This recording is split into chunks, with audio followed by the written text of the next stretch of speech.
Music can change the world. Music can affect your life. But to find the important stuff, you may have to dig a little deeper than American Idol. Welcome to The Deep Cut. This is a podcast that does that digging for you. We shovel through the surface noise that is known as Top 40 Radio and find the gems that are often overlooked. I'm your host, Mick Gray. Let's dig in. Come on, come on.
There are many ways of making records, but there is something to be said for trusting your instincts, surrounding yourself with talented, open-minded players, and living in the moment.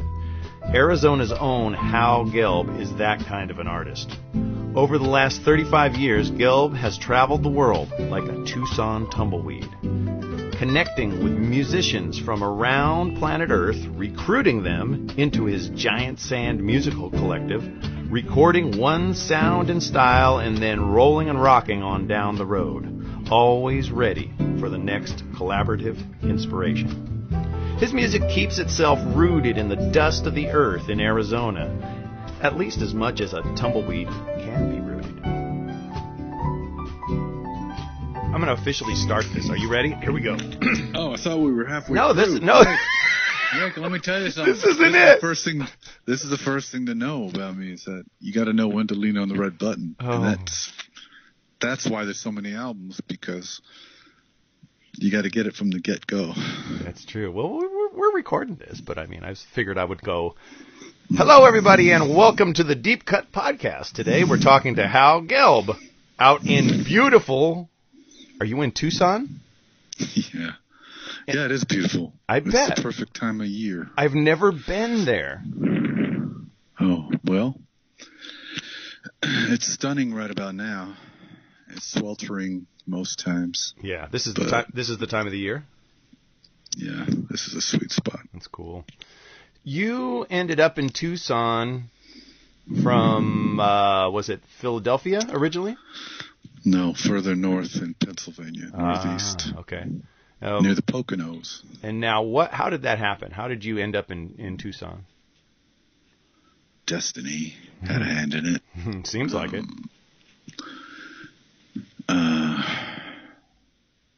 There was a flood in '72 that wiped out our house from Hurricane Agnes, and the Susquehanna River rose up in Wilkes-Barre, Pennsylvania, and peaked about 6 feet over the roof of our house. Oh my God! Yeah, but it didn't seem like. It seemed like a fantastic thing at the time, but it didn't seem like a tragic thing. Everything material was gone, though? Yeah. Wow. Everything material became immaterial. Exactly. And my dad had remarried at the same time we were living with my mom out there in Pennsylvania. My dad had remarried that same year in Tucson. So, you know, and when you're a lazy bastard, the odds of you ever getting out of Dodge was somewhere between remote and none. So it took a divorce and a hurricane to get me out of town, to get me moving. So you could still be there for all we know if that wouldn't have happened. Yeah, I probably would have been. Freaking crazy. Yeah, it's wild. How old were you? About 16, something like that? I was 15. Yeah. Damn. Yeah. And a major move there. That's a crazy move from the environment and climate of upstate Pennsylvania to Tucson. Yeah, it was like moving to another planet. Right. And when you get down there, you're in. All the aliens out here smiled, which was weird. That was weird. You're in the desert area. You're in the desert, and it seems like it was, like you say, it seems like it was supposed to be that way, because the music you make is, people have you kind of coined the term of desert music, kind of. You're kind of, that's what it is, you know. Well, I didn't. I know you didn't. It just happened around you, you know. But that's what people do. They have to figure out how you fit, or whatever it is you do, how that fits, so they'll color it or categorize it. Yeah. And they can call it whatever they want, but I don't think any one of us instigates that intentionally. Yeah, you don't know what's going on. You're just doing it, and it's there. Yeah, and I don't think it had anything per se to do with proximity. I think it has to do with wherever you feel comfortable. Because where you feel comfortable usually is akin to the landscape in your head. So if your head is if you prefer an uncluttered environment, then a place with wide open horizons would be most applicable. That sounds like the perfect combination that happened right there. You met as a young kid, 17 years old, a fellow by the name of Rainer. Yeah, it's Rainer. It's the German pronunciation, Rainer. Rainer, and how did he pronounce his last name? Vacek. Pacek. Which is Yeah, Thacek, which is Thacek. A Greek. Greek. It's a Czech last name, family name. Yeah, now means small bird. He's a few years older than you, but you meet him, Rainer Thacek. Yeah. And he's an amazing player. Was he an amazing guitar player when you met him? Did he just have that in him? Yeah. Yeah, he was he's 5 years older, so he already had it going on. And when I first met him, I was, we used to experiment with psychedelics quite a bit, especially in the 70s when we were teenagers. And it was at the end of it was on the day 3 of a 3-day excursion. And I met him at a little cafe in town.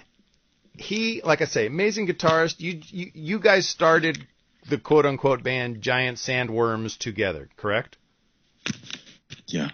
And then that evolves into Giant Sand, and he moves on at that point? Or was he in a little bit of Giant Sand for a while? Well, he and I would always do something with music. You were living in Tucson together. Yeah, he was, like I said, he was 5 years older. So when I met him, I was 19. And when we started getting Giant Sandworms together, that was about either it was the end of 79 or beginning of 1980. And we found these two young guys. He found this young guy named Billy Settlemeyer, who played drums, who was younger than me. And then Billy had brought his friend who was younger than him, Dave Seeger. And that became Giant Sandworms. And then we did well with it. First, we just played like the punk clubs here because we were all coming out of post-punk influences. And Rainer, though, had also more deeper traditional roots. And I was on the fence between everything, right, because of the age I was. Yeah. And then after we had hit the point of being at least as popular as we could get in this town in 1980, at the end of 80, I wanted to take it to a real city to see how it compared. So we were either going to go to Los Angeles or New York, and I chose New York, which might have been a mistake, actually. There's no mistake. No. It was a long way out of the way because all the great guitar bands had just come from in the late 70s in New York. Yeah. But they were just starting up in LA in the early 80s. So we went to New York and got there too late. Huh. And spent a year there in the Lower East Side in 81 on Avenue B and 3rd Street. And another band, a younger band from Tucson, went to LA, and they became Green on Red, and they tapped into what was just starting there with the Dream Syndicate and the Long Riders. Yeah. So we spent a year in New York, came back, and then eventually we kind of went out to LA too. So or at least there was a label out there that wanted to put us out finally. You're a beautiful sight. Your black dress and the track. Your heart's full of lust. You're all out of luck. The dead man curve knows no partiality. Takes you from me. You fall out. You fall out. Fall out. You're tumbling there.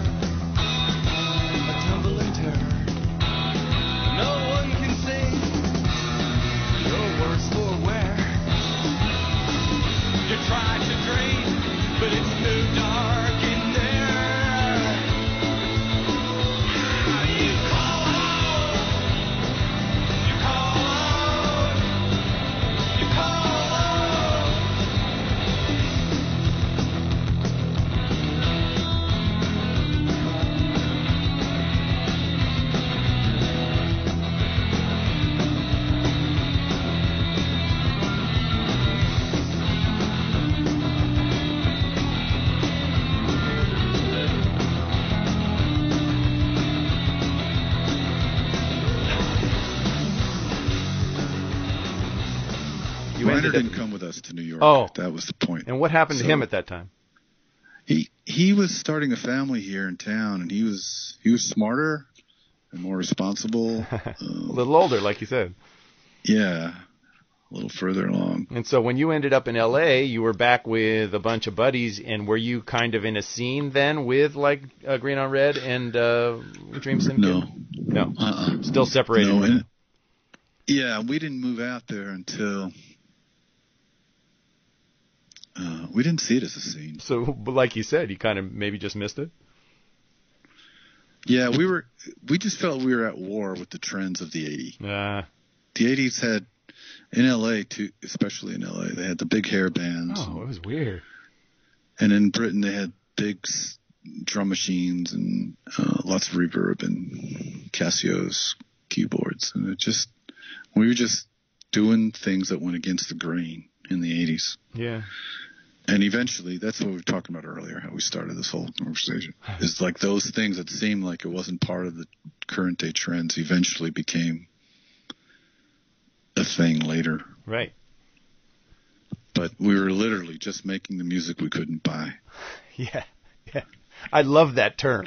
I've heard you say that term in other interviews, and I love that term because it is you were making music for yourself. Well, yeah, just kind of like that old pioneering spirit where you just make your own clothes. So you got Giant Sand, and you're in the 80s, and you feel like you don't really feel like you fit there, but you're in LA. Well, it wasn't like we didn't fit. Yeah. I mean, you make your own mess, and you got your own people, and you feel pretty comfortable within that. Yeah. There was we got 2 European labels contacted us. They heard, because I had a country band going. Like after Reiner wasn't in Giant Sand anymore, or Giant Sandworms even, then I still wanted to play with them. That's why we started this thing. And now I was playing with the 2 younger guys. So is that the band of Blackie Ranchette? Yeah, and the whole idea was that I came up with this stupid name, Blackie Ranchette, like a small French ranch. I don't know, and we were only his band. I didn't care what the name was. We were supposed to be the band that played without him. Oh, okay. The band of, that was that was the whole idea, and because I recognize like the punk thread in country music from as far back as you want to go, and it's there too in jazz. There's this. It's in all music. Yeah. It's in Chico Marx. It's there in. It's just an attitude, isn't it?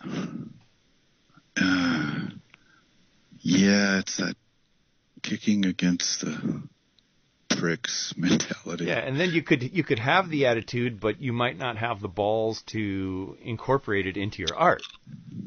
That could be a problem. Well, but if you have the ability, and you go, damn it, I'm going to do this, I don't think so. Really? I think it's when you're angry enough or upset enough at whatever shit is around you or being passed off as what's available, and there's something else, and you're just putting it out there. You're just going. You're putting it out there no matter what. You're not stopping to think why you shouldn't.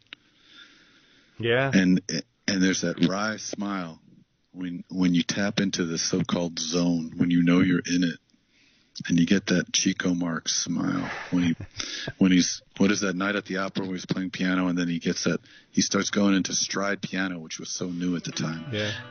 And he gets that little look on his face, like he's such a fucking punk.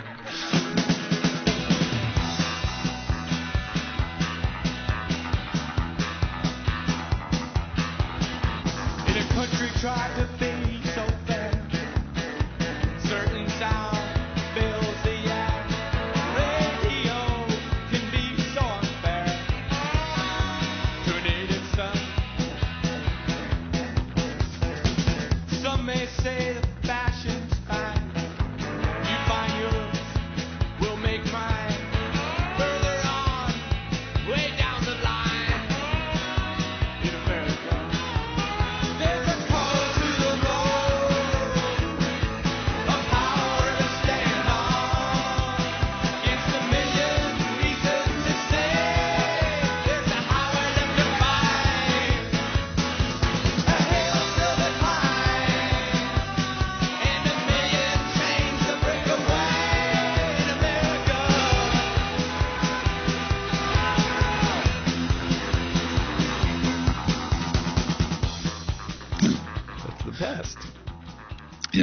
where it's at. So that's a real important energy, and it's there with some of the greatest artists. And later on, nobody recognizes it as punk, or the punk thread, as I call it. But it's there in Johnny Cash, and it's there in Thelonious Monk. And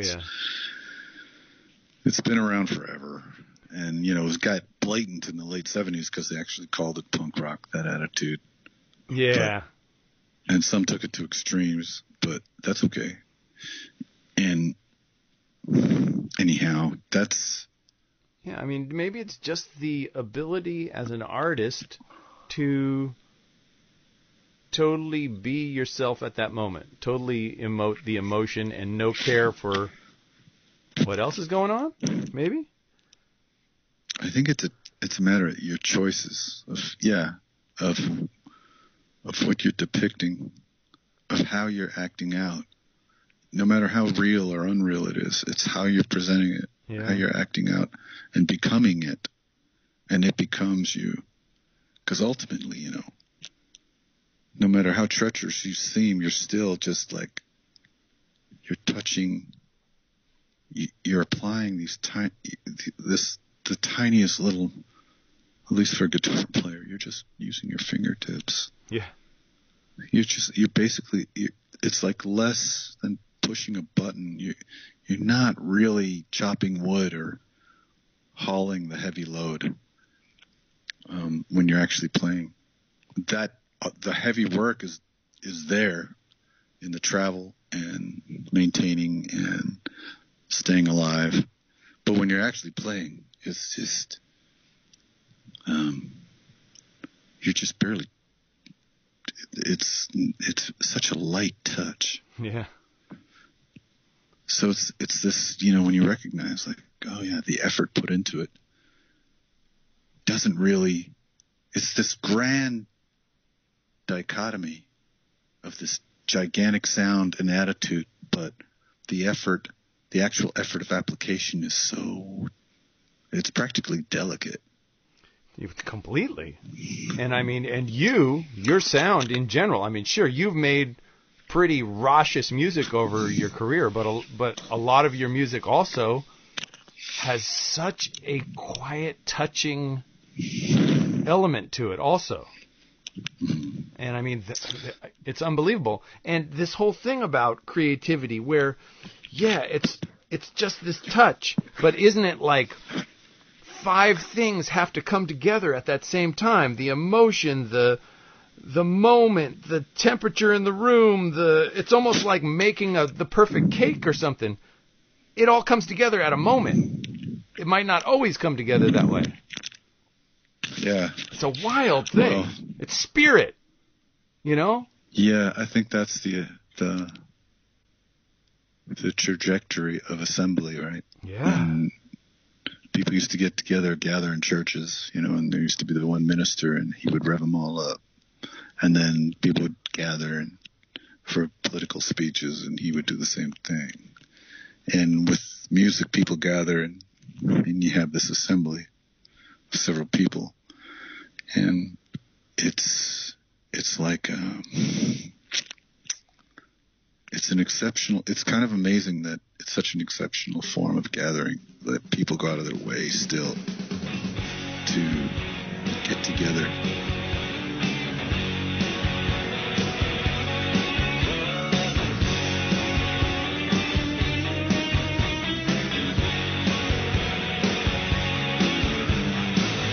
There's a voice that lies deep down inside of me. I hear the calling and I feel maybe I should obey. We all have voices down inside of us, trying to surface somehow, some way. Where the sun don't shine, such a large body of water.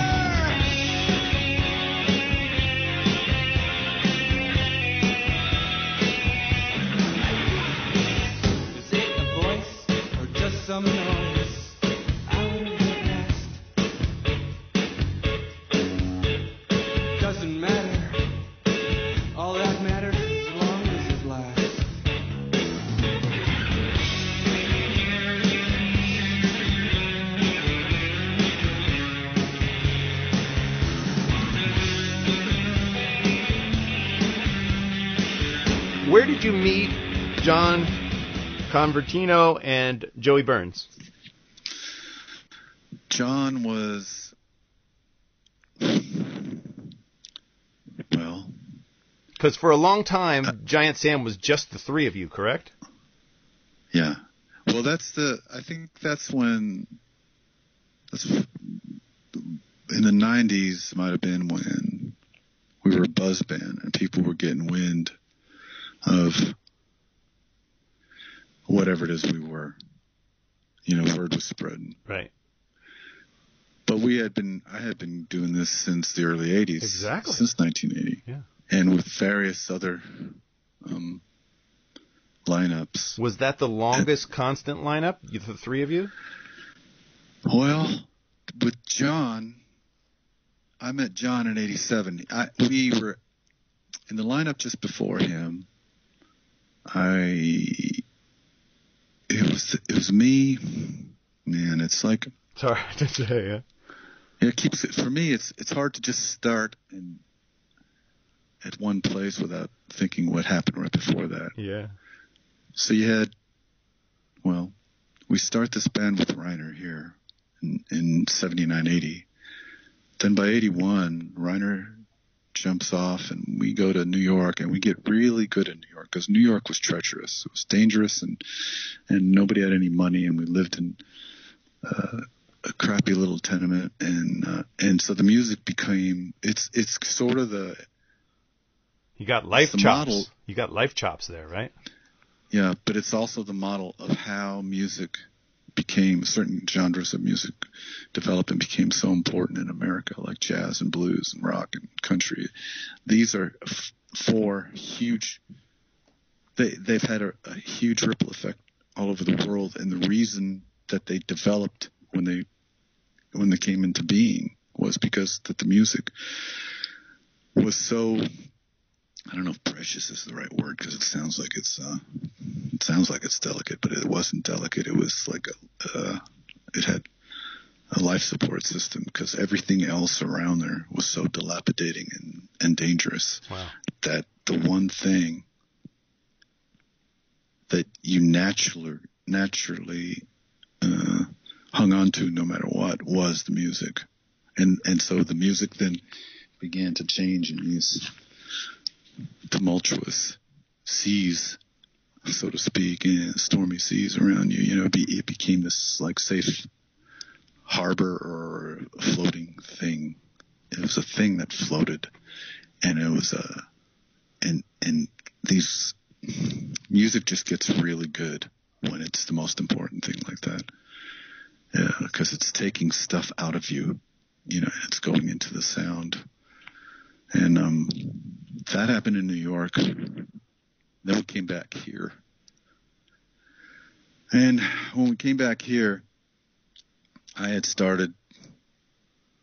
already started writing and recording country music, and I got that band together, Blackie Ranchet, and got to play with Reiner again, and then Tommy Larkins, and who's as the sidekick with Jonathan Richmond. Exactly. And a bass player named Jacob Martinez. And so I had these two outlets, and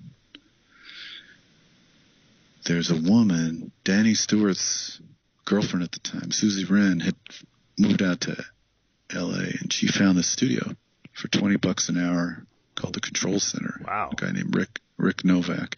And she recorded this record in the early 80s called Country Punks. And it had Jeffrey Lee Pierce and John Doe and all kind of guys from the LA scene. Yeah. But she pulled us out there too. And that's how we got turned on to that studio, and it was so easy to record in there. Damn, yeah, that's amazing to have that access like that.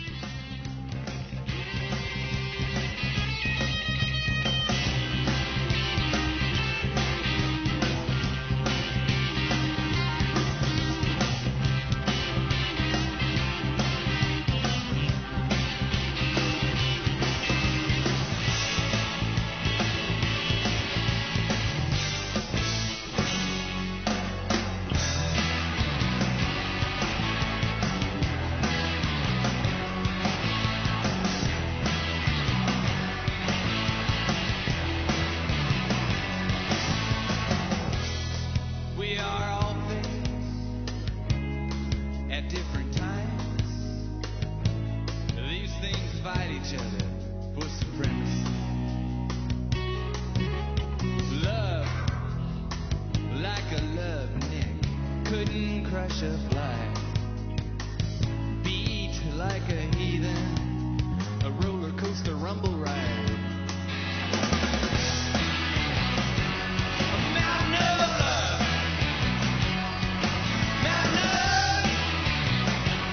Mountain of love.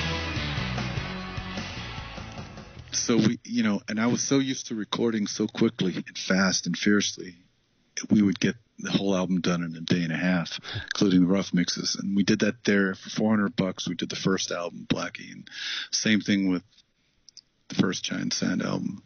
Did the same thing with Reiner. I drove him out there, and we produced his first album for $400. Wow. Called Barefoot Rock, and he had his own band called Das Combo. So all that happened, and then we were getting wind. Well, people were picking up on something. There was a French label, that New Rose, that put out the Gun Club and the Cramps and a host of other bands, and wanted to put out the country thing. So that was them calling. And then this American label, Enigma, got in touch with us to put out the Giant Sand album. And then a London label wanted to put out the Giant Sand album too, Demon Records. It was part of the Zippo album, Zippo Records. And this is how it started, by licensing records, finding out that you could just license them. Right.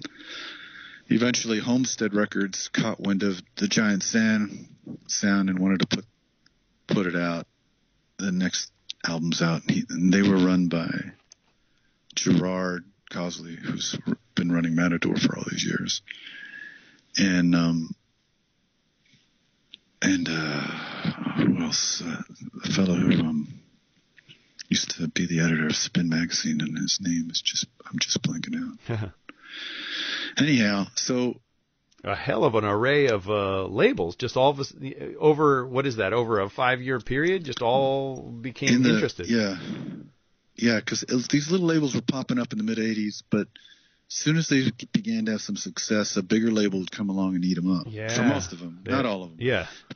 Nobody still knew how to do it the healthiest way for the artist and the label. And then I met Paula Brown, who was playing bass with the Go-Go's, and they were just about to break up, or they'd broken up. Very early in their career, right? No, at the end. Oh. When who was it? Was it Jane Wheatland went off to do solo? Right. And Karen Valentine then wanted to play guitar, so she went from bass to guitar, and they needed to find a bass player, and they found Paula Brown before I met her. So she played with them for about a year. And then I was looking for some background singers. I had always loved the sound of Dylan's religious albums. Yeah. With Clyde King and all the background singers with his sound, like Shot of Love, Every Grain of Sand. It was just, it killed me. That was the sound. That was the best sound I had ever heard. Yeah. In any lineup. So I was looking for that. Maybe it was time to try that and incorporate that. And I was looking for background singers, and somehow I was pointed to Paula Brown and this woman named Rose Herron, I think.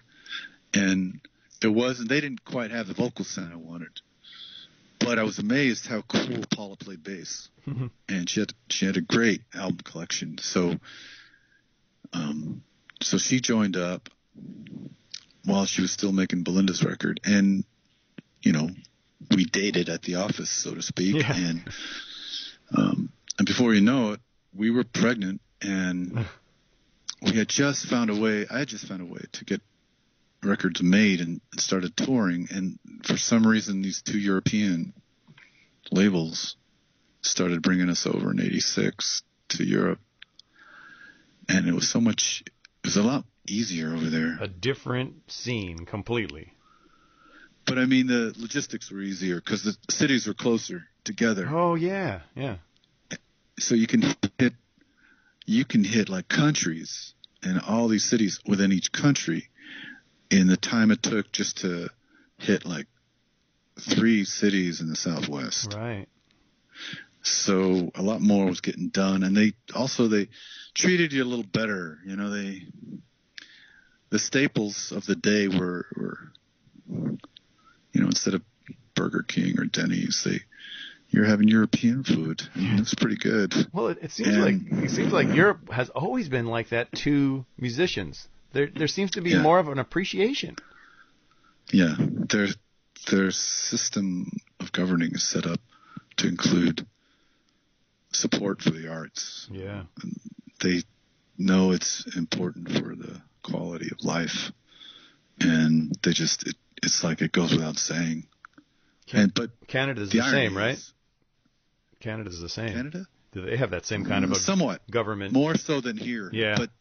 But here's what I was saying earlier. When things are so bad here, and the struggle is so real, then the music becomes more powerful.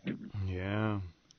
So I think they were recognizing the power in the music and bringing it overseas as this real viable cultural form for them to experience.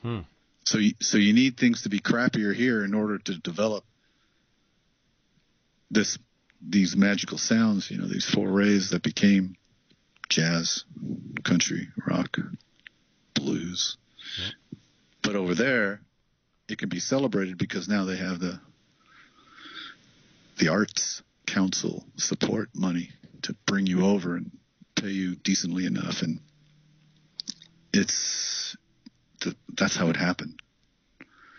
Anyhow, so by 87, Paul and I were having a baby, and we moved back she wanted to be back in L.A. We had been living in Tucson then, and moved back to L.A. to have the baby. And at the last minute, we had to pick a building because we were going to have the kid within 2 months. Oh, man. And we picked the same building with the Convertino family. There were 5 brothers and sisters in a band, a covers band. They were all living in that building. And that's how I met John. That's how you met him. Yeah, we needed a drummer because Tommy was back at that time. We left him back in Tucson. And the first drummer, Winston, was only on record. He was always too busy with these other bands in LA, and he didn't come out. Never touring with us. Not until a couple of years ago. Mm-hmm. And so we met John, and he was 7 years younger than me. He was very eager to do something original. And then Chris Kakovas joined up. I had known him from Tucson. He was living out there with Green on Red. From Green, yeah, he's the main Green on Red guy, right? No, he's the keyboardist. Oh, Danny is the singer. Oh yeah, Danny, yeah, lyricist. And that's how that all came to be out there. That's when we met John. And then 3 years later, Paul and I had since split up, and so John and I were just a 2-piece because, again, I was going to do it no matter what, because the music is like that. Yep. And after playing as a 2-piece for a while, 89, yeah, we thought, okay, we got this telepathy down. We worked up this way of playing, and now if we can pick another bass player to be part of this troupe, we need somebody who can handle an upright bass. We never had that before. Oh, that would be something new. Yeah. If we get an upright bass player, then we can play this whole, because I had combined both bands into one, so we can play the country stuff with upright bass in a different way, in a better way. And we can also start toying. John and I both had loved the same old jazz records. Yeah. And if we could find the right animal out there who can handle both. And somebody introduced us to Joey, this young kid who was 10 years younger than me. Oh, my God. I didn't know he was that much younger. Yeah. And he was from the Palisades, a pretty well-to-do area south of L.A. But he was very hungry and eager to be part of something.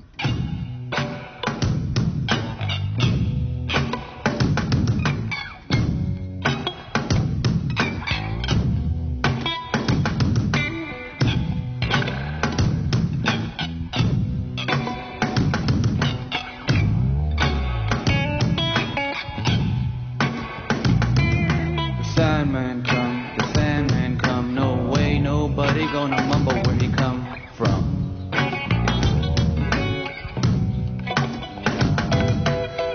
your dog, he bums your smoke, he laughs out loud when you don't tell a joke.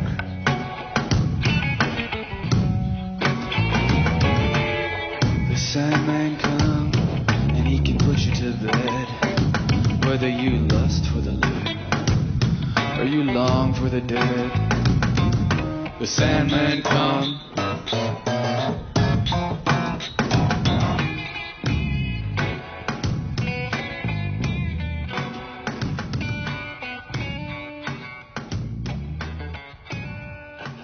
So we tried him out, and he was kind of to the point of being pushy. He wanted in so bad, and he was cute, you know, and he's funny and very sweet, and talented, you know. But more than the talent, he had been trained. He knew harmony and theory in a way like no other so-called indie rocker was informed of, because he had been so schooled. Wow, so he was advanced. Yeah, and he was, in a sense, just putting up with the how minimal and primitive it was to have a band like this and to come up with material. I had developed writing to the point where I could come up with something on the spot. I could make up a song and make it sound like it had been around for decades on the spot. That's the best. It was like this challenge, and I kept pushing myself to see how far I could go like that. Yeah. So with every record, I would do it more and more. I would come up with, like painting, exactly like painting. Yeah. I'd come into the studio with songs that were actually written, but then there'd always be time to, you know, we would try something, and I would have this idea, but I wouldn't have the lyrics, all of them done, or the chords. And there just seemed like there was all these possibilities all the time in my head of assembling something. And I remember feeling that way since I was a little kid. So I would do it there. And those guys, John, it was a little bit easier for, because, you know, he doesn't have to know the chord changes. Yeah. So he has to just provide like the captivating rhythm and sense when there was going to be a change. Yeah, you already said that you had gotten to the point where telepathically, that's the way musicians get. They can read each other's minds. I swear it's like that.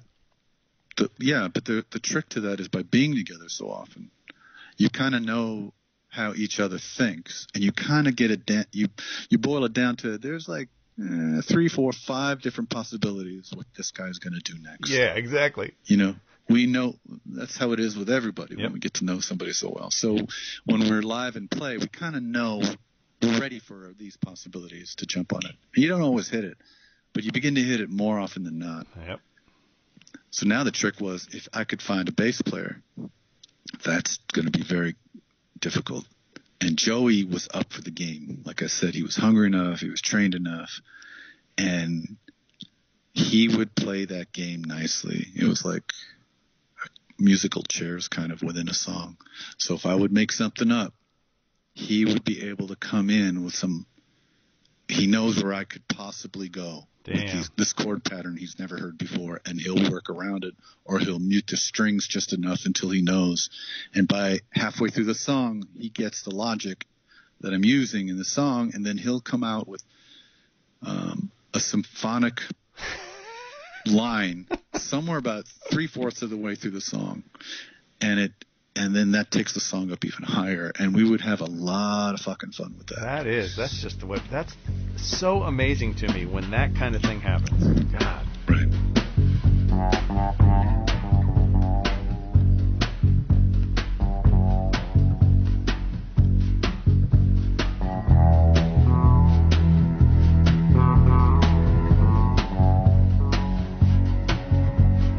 Dusty got dumped by what he thought he knew. Now he sits slumped and don't know what to do. Dusty gave away some important piece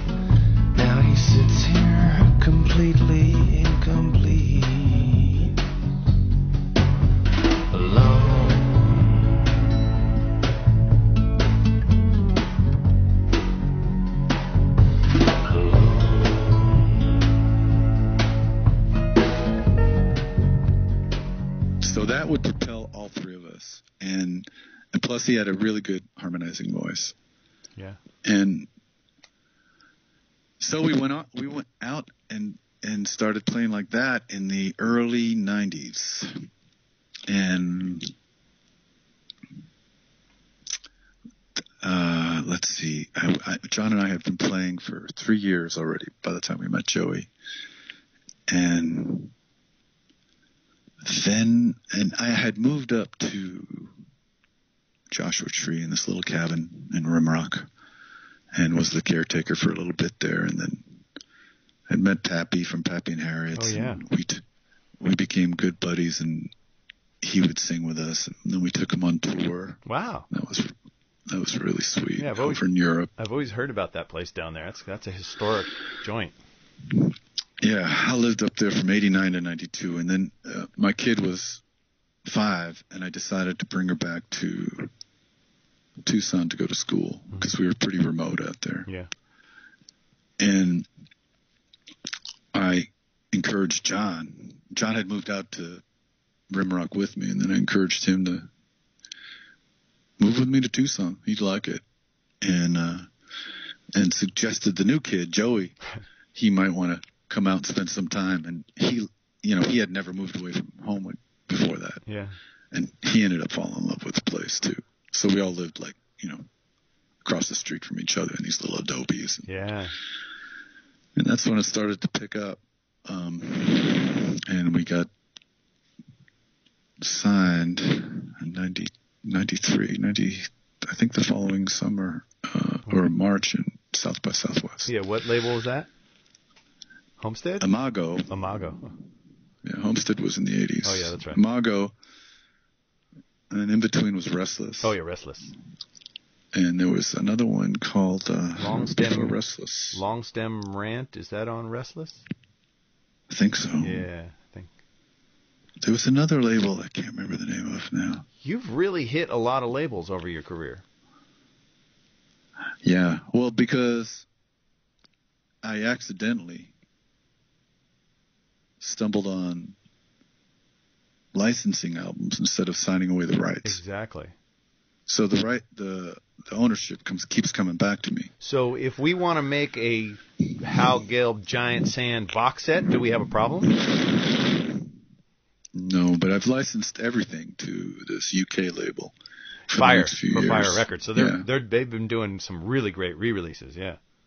Yeah. And so that license will be up when I'm 65 or 66, and I can do it whatever I want again. Cool. But anyhow, that brings us up to the 90s, and that's why at that point, everything started to get a little bit easier and better. And those two guys at some point start writing together and become Calexico. Yeah.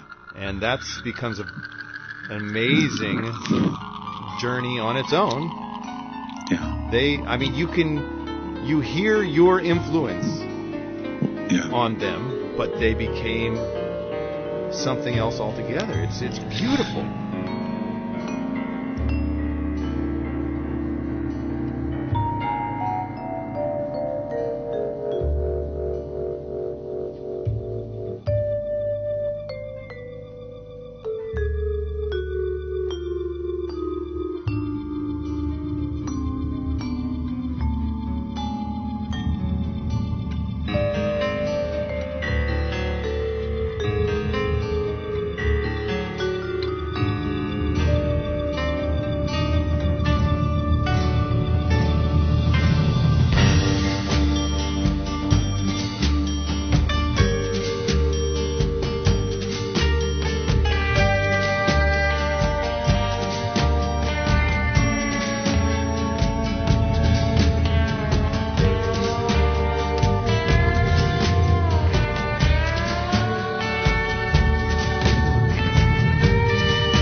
At first, they sounded too much like Giant Sand because Joey would borrow my guitar to learn how to play guitar. He was only playing bass, cello, and I can't remember he might have played violin too. So the stringed instruments, and he borrowed my guitar for a couple of years to begin just woodshedding. And while we're here, so we're getting signed, but the things that happened here were the 90s went to hell. The mid 90s went to hell here, and Reiner had by 96 Reiner had brain cancer, and my ex-wife had some serious personal problems, and I became a single parent. Oh man. And I could not hold everything together, and that's when those two, maybe partially because they were so much younger than me, but also because they were in a new place and just fascinated by the local sounds, there was always plenty of time in Tucson. I don't think Joey ever held a job here, so he had nothing but time. And John had a baby by then, and I had my kid, and as parents, our time was eaten up. Yeah. So that allowed Joe to really just come up with all kind of ideas and stuff, and just whenever Giant Sand wasn't doing anything, he would be working on his own stuff, and he'd get John into it, so he'd have somebody to play off of, and they were slowly becoming what you guys would know him as. Right. And do you guys ever talk about a possible trio reunion at any time? It got to be too difficult by the end of the 90s, how everything was colliding into each other. Yeah. And it wasn't left on good enough terms because it was too difficult. Life was so hard, got so hard then. Life gets in the way. Yeah, it is. It's tough. Yeah. And Joey, at that time, too, was too young to imagine how to deal with whatever it is I was going through, with my friend dying and raising up a kid and trying to hold it all together. So he was just famously just going off and setting stuff up when there was a vacancy of time. Yeah.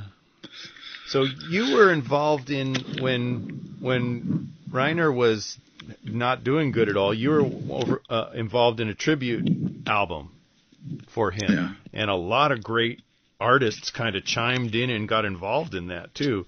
Robert Plant and Emmylou Harris, and oh man, It's an incredible record. How much were you the main guy behind that record, or? Well, we had seen what it was like for our friend Victoria Williams. Right, who went the Sweet Relief record. Yeah, she went through some major... that was like kind of the first, or one of the most noticeable situations. It was the first one. Yeah, that was Sweet Relief started with her health problems. Yeah. Was Sweet Relief... This wasn't a Sweet Relief record, it was just kind of modeled after that, though? Right. Yeah. And the next one was our buddy Vic Chestnut. Right. But the problem with the Sweet Relief was that it was too slow. The red tape. Yeah. So, and I worried about that because I didn't know how much time Reiner had. Those guys were living with their health issues. They could live with their health issues. And Reiner, it just seemed like we didn't know how much time, if we were going to be able to beat the brain cancer or if it was going to just take him away from us. So I thought, I'm going to try to do this on my own, or at least get it going and see why I can't, see when I hit a wall. And the first thing I did was I knew Robert Plant had become a friend of Reiner's. He had seen him play in London, and he brought him over to do some B-sides for his solo album. I knew Billy Gibbons had discovered Reiner one night when we were together in Tucson, and he tried to do something with Reiner too, to produce him. Wow. And And then I had a letter at the same time written to me by a guy named John Parrish. Oh yeah. Who, of course worked with PJ Harvey. Right. And so he just said he heard our music and it reminded him of his stuff and if we could do something one day. So I wrote him back. This is, again, back when you had to write letters instead of email. Yeah. And said, could we start with this, my friend's tribute record? And all these things, I put out all these feelers out, and they all came back. Billy Gibbons was the only one who couldn't do anything for some contractual reason. Robert Plant was instrumental. He got on board, and he was very kind, and brought it to Atlantic Records. And that's, once we had the label there, it began to snowball. Wow. And then I asked my friend Evan Dando, and he jumped on board, and we had worked with Malcolm Byrne on an album, and he then pulled in his the new artist he was working with, Emmylou Harris. What a lineup, man! Jonathan Richman had just started playing with Tommy, so he jumped in, and he was friends with everybody out here, and etc. So. And then how long after that did he die? He battled it for 20 months, and for a while, he forgot how to play guitar. Damn. And he had to teach himself all over again. And maybe because I was so close to him, I could tell at the point when he was playing guitar better than he was before he got sick. Wow. He had gotten to the point where not only did he teach himself, it was pretty remarkable. And he had this new song called The Inner Flame, and that song was actually as good or better than anything I'd written before. Jeez. And so, we did that thing that we used to do with each other, just kind of subtly suggest something like, hey, maybe you want to come down to the studio tomorrow with me and John and Joe, and we can nail this song if you want. So we did. And we got it in the first take. And then I stayed up all night mixing it. Damn. That song ends up on the tribute?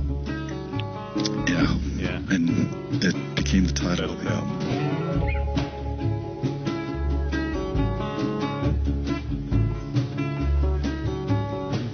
How's your inner flame? Does it still burn a lot? Do you still complain when it's way too hot? He was innocent, but that was a long time ago.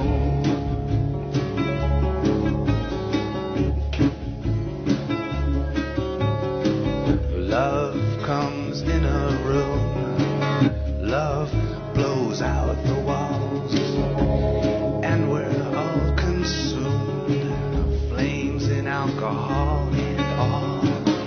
I thought between me and you, nothing could come between. I want to ask you about the Band of Gypsies. Oh, yeah. How did that happen? Tell us a little story about that. Fernando Vacas from Cordoba, Spain, had kept, whenever I'd be in Spain, I was touring with a guy named Joan Vic. Joan Vic is the brainchild behind a band called the Hinds. I don't know if you know them, but they're an all-girl group from Madrid. Huh. And Joan and I became friends many, many, many years ago, and he would set up some shows in Spain for me. And he introduced me to Fernando, who kept inviting me to come to Cordoba and record. And I never did until one day his invite included actual gypsy guitarists, flamenco guitarists, and that just intrigued me. Yeah. So I made it a point to get down there and hang out, and loved his place. He's one of the most hospitable guys. He has a ton of great musical ideas. He's very sweet. The town reminded me more of Tucson than Tucson. Whoa. I ended up falling in love with it down there. What part of Spain? What part of Spain? Cordoba. It's in Ana Lucia. by fast train, it's about an hour and a half south of Madrid, southwest of Madrid. And the weather is exactly like Tucson. Wow. And the smiles are the same, too. And many of the houses in the barrio are very similar the way there's a lack of right angles. Yeah. It's a perfect place. Something about that, where it is in relation to the equator. Same type of people evolve in that part of the country? In the Southwest. Yeah. It's a trip. Yeah. So that worked out good. One by one, the gypsies came around and we began to hit it off. And my Spanish sucks, and they couldn't really speak English, so we really just connected with the music. Wow. And the only thing, what gave it its merit, and what I really didn't understand until later, was I didn't try to play flamenco myself because I still don't understand the rhythms. Yeah. But I was always frozen. I was always like hypnotized by their guitar ability, how they play. And so they just applied what they do while I just did what I always have done. And somehow that melding worked, and it struck a chord with the indie rock scene of Spain. That's just the neatest thing in the world, that it was the communication was music. The communication was just notes, and what this sounded like. Yeah. God. You don't have to burden each other with all the particulars of each other's lives. Gee.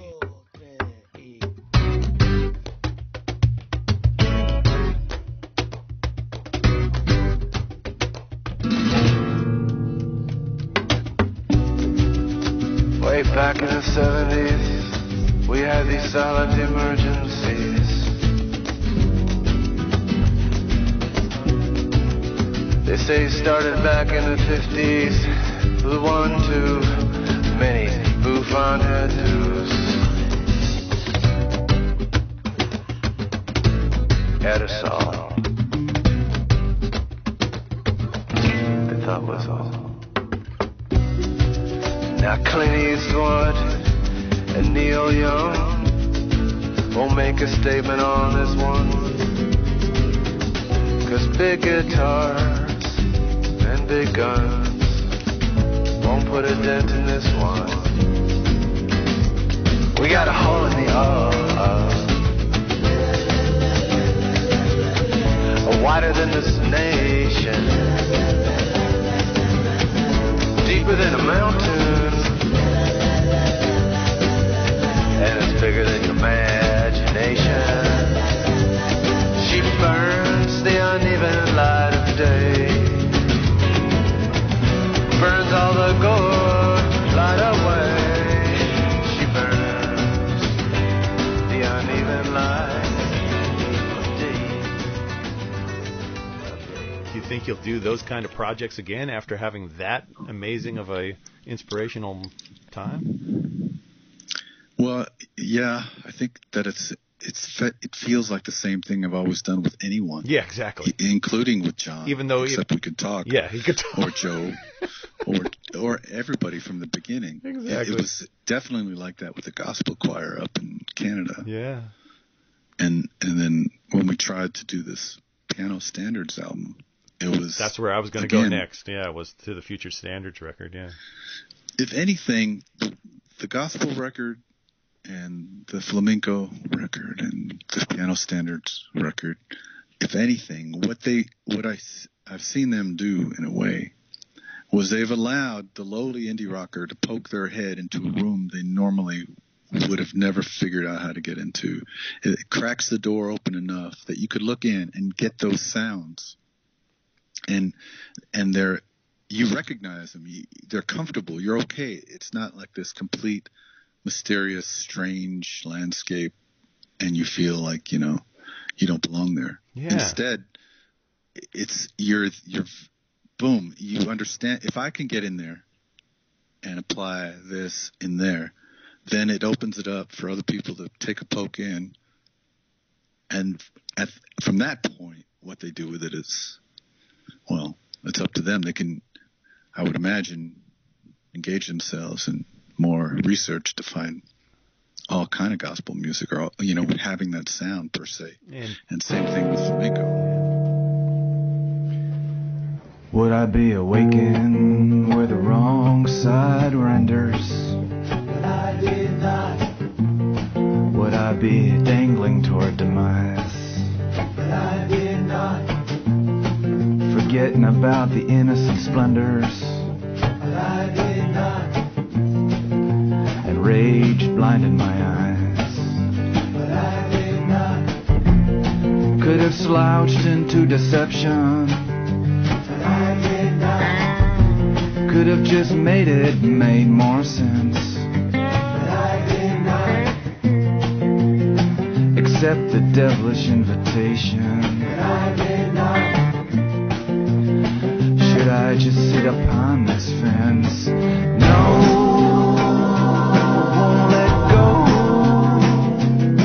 Taking the herald, I hear a harken against the boneyard, hounds a barking.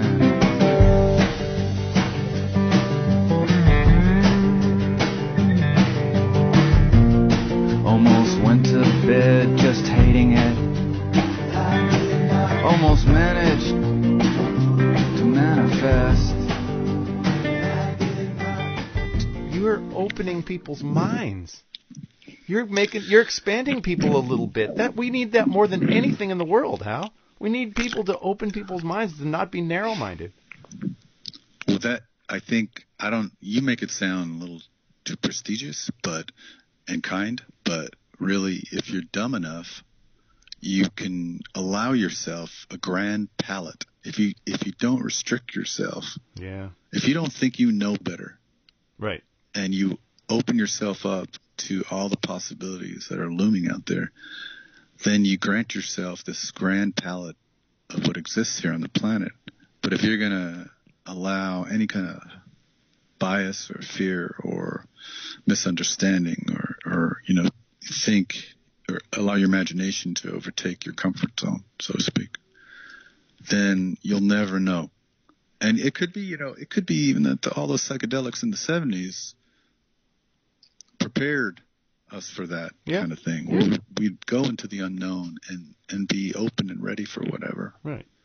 Yeah, we all did that stuff, and we saw, a little bit of what that does to your mind. Once I'm not advocating the use of psychedelics, but when you have done it at one point or another, at least you've seen that other over the edge. You've looked on the other side of the wall, and you've noticed that there is more expanse within your mind that you can use. Maybe? Yeah, but I think it strips away your conditioning. Yeah. So it just, you're like a little baby out in the middle of a field with no other humans to put their taint on you. Yeah. You're just looking around and you're making up your own mind. You're seeing the sky for what it is and feeling the wind and what it does and hearing these sounds, and nobody is feeding you what they've been fed. Yeah. And so it's an open-mindedness, but the payoff is the world. You realize, the world, existence. You realize that there's aren't enough differences. Yeah. That the differences can't be different enough. That's the best. That is important. That's so important in life. Yeah. Well, the last, like I said, the last thing I really wanted to ask you about was what these last two records you've made in the last couple of years, the Future Standards records, which is the greatest concept in the world, to say, hey, I really can't do justice to the standards. I'm going to write songs that I think are in that vein. And you have succeeded in this. These records are beautiful, hilarious, beautiful, passionate, everything. A little bit about your partner on these two, Lana Kelly. Yeah. I don't know. Talk a little bit about this. Lana's somebody I met 10 years ago or so from Phoenix who's just got this beautiful voice. And I've always been able to, from Reiner on, I've been able to gravitate, or something clicks in my head where I gravitate to people that have a kind of enchanting sonic disposition. Yeah. You know, it's happened when M. Ward gave me his demo tape, or Granddaddy gave me their demo tape. Yeah. And those things have validated that kind of thing, and that sends me in that direction, you know, and I don't know why I'm there. I can't explain it to you or anyone, but I can tell you that you might want to go check this thing out, because there's something going on with this source. Yeah. Lana's got that. It's fantastic. And the piano standard was just the realization that nobody is writing in that vein, that template, and how they assemble the chord structures, how they do that. It's nobody in indie rock anyway. Oh, no. So it was just a challenge, because I noticed I was coming up with one or two of these songs without trying along the way over the last 10, 12 years. So I thought, why not try for a whole album? I just put the piano literally in front of the doorway by my bedroom, so I had to play it every day. Wow. When I walked by it. And after about a year, I had enough songs to get away with it. To be sure, to be right, when it's pure and when it's tight, delivered by touch, delivered by the night. What do you need to know about love?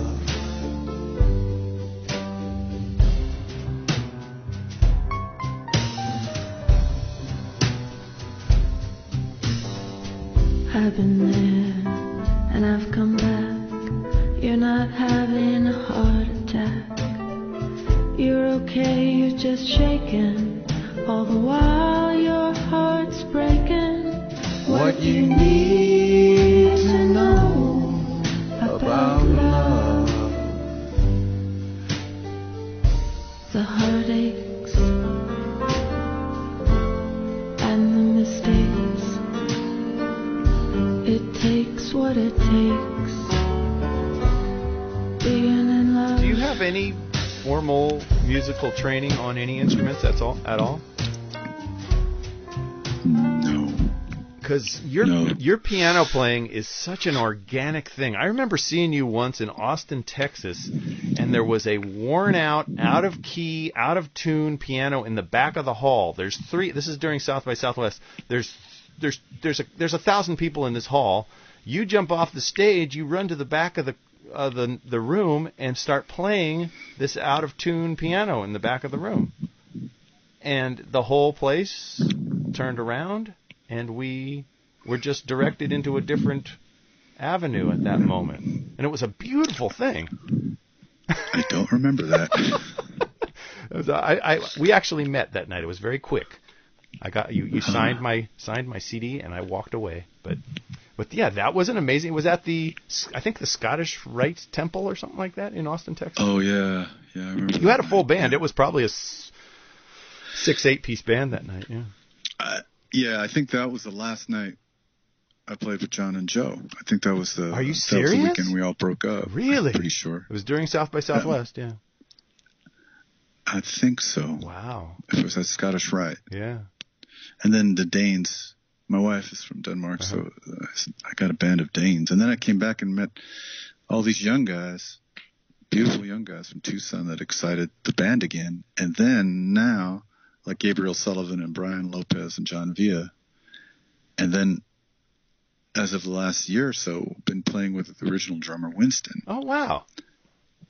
And we've re-recorded the first Giant Sand album, Valley of Rain. Seriously? Yeah, a few weeks back. So you're going to put this out? I'm trying to figure out the way to put it out, or who should put it out. How do you feel it's different? Well, in a sense, it's what the record should have sounded like. Really? Yeah. What you would have liked to have done but couldn't do at that time? I didn't know enough at that time. It was 1983 when we recorded it. Yeah. And I had the current amp. I hadn't discovered tube amps yet, and I had a Roland JC120, which is a solid state amp with a built-in chorus. And I'm trying to play my Gretsch had a Gretsch guitar because of Billy Zoom had a Gretsch, and I'm trying to play it crunchy through this solid state amp, and I wasn't letting it stop me, but couldn't get the crunch, that robust sound. Couldn't get it. Yeah. So we did like a half hour's worth of material, and then the label said we need another 10, 12 minutes, and they brought us into a studio called Mad Dog in Venice Beach, and there was a Fender Twin reverb. Oh there. no! I plugged into that thing. Light bulb moment. Yeah, it changed everything. I found out we keep going back there to record, and I found out later when things were sounding so good with the guitar in those early albums that it belonged to Robbie Krieger. Oh, from the Doors. Wow. Yeah, that he just left his amp there all the time. Oh, my God. So it had that mojo, maybe. Yeah. And then also partially the weird, bizarre coincidence that it was Ray Manzarek who had first produced X. Yep, the connection. Yeah, and when you hear that record, when I hear that record and listen to the material, you can hear how influenced it was by X. Oh, yeah.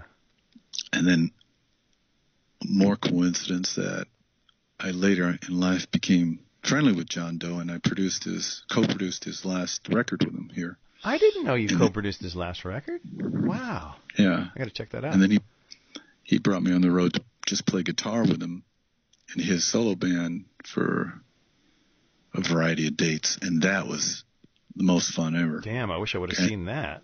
That's cool. And DJ Bonebreak was on drums, and I was in the Billy Zoom hot seat, which is weird because that's why I got my Gretsch Duo Jet to begin with. That's where you wanted to be. That's where you wanted to be. Yeah.